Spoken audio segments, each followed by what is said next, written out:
So hello दोस्तों, आपका स्वागत है मेरे यूट्यूब चैनल साइंटिफिक अवे में एक बार फिर से। तो गाइस इस वीडियो में हम बात करेंगे टिकटॉक के बारे में कि गाइस जो टिकटॉक है वो यूएस में कैसे चल रहा है, यूनाइटेड स्टेट में कैसे चल रहा है जबकि इंडिया में बैन है। और दूसरी बात करेंगे गाइस कि क्या टिकटॉक इंडिया में फिर कभी आ पाएगा या नहीं। तो गाइस चलिए वीडियो को स्टार्ट करते हैं।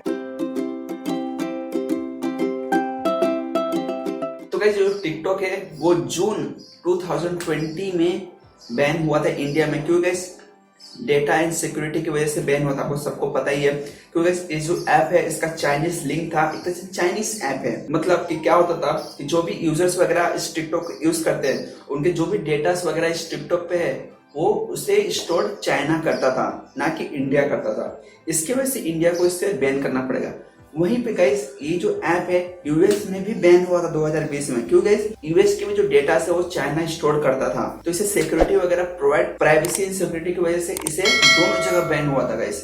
बट उसके बाद क्या हुआ गाइस? बट फिर भी गाइस ये टिकटॉक यूएस में क्यों चल रहा है और इंडिया में क्यों नहीं चल रहा है, मतलब इंडिया में क्यों बैन है। तो गाइस हुआ क्या, जब बैन हुआ था यूएस में तो यूएस में जो ओरेकल और जो वॉलमार्ट जो बिगेस्ट कंपनी है, ये दोनों जो बिगेस्ट कंपनी है।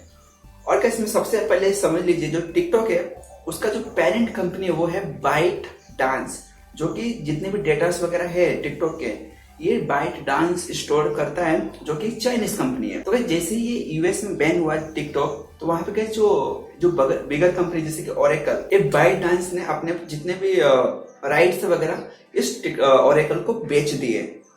मतलब अब बाइट डांस डेटा स्टोर नहीं करेगा, जितने भी डेटा वगैरह वो ओरेकल स्टोर करेगा। और ओरेकल एक तरह से यूएस कंपनी है। इस तरह से जो सिटीजन की जो डेटा है और सिक्योरिटी को रिजॉल्व किया गया था यूएस में। तो इस तरह से बाइट डांस ने अपने जितने भी राइट्स वगैरह वो यूएस ओरेकल को बेच दिए। उसके बाद यूएस ने टिकटॉक को अलाउ कर दिया। तो इसलिए गाइस जो टिकटॉक है यूएस में चल रहा है।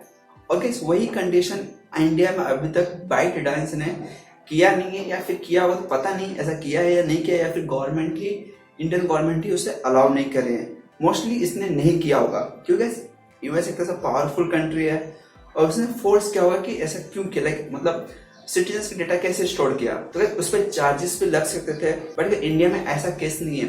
तो वैसे इंडिया में जब तक बाइट डांस ओनर है इस टिकटॉक का तब तक इंडिया में मुझे नहीं लगता कि इंडिया में कभी टिकटॉक आएगा। बट जैसे ही टिकटॉक ने ओरेकल को अपने राइट्स बेचे यूएस में, वैसे ही अगर टिकटॉक अपने राइट्स इंडिया का कुछ बड़े कंपनीज को बेचता है या फिर लाइक ओनरशिप दे देता है डेटा स्टोर करने का, तो आई होप गाइस इंडिया में भी टिकटॉक आ सकता है। बट गाइस इंडिया में टिकटॉक के बहुत सारे ऑल्टरनेटिव्स आ चुके हैं, जैसे कि यूट्यूब शॉर्ट्स हो गया, रील्स हो गया, MX टकाटक हो गया, जो कि टिकटॉक के लिए बहुत ही मुश्किल हो सकता है अगर टिकटॉक वापस आता भी है तो। बस गाइस ये था इस वीडियो में।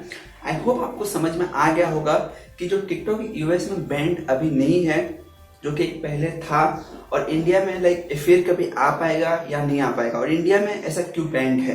तो वैसे सारे रीजंस आपको समझ में आ गए होंगे। तो वैसे अगर आपको वीडियो अच्छी लगी हो तो इस वीडियो को लाइक कर दे और मेरे चैनल साइंटिफिक अभय को सब्सक्राइब करना ना भूले। तो वैसे मिलते हैं नेक्स्ट वीडियो में, तब तक के लिए टेक केयर, बाय बाय।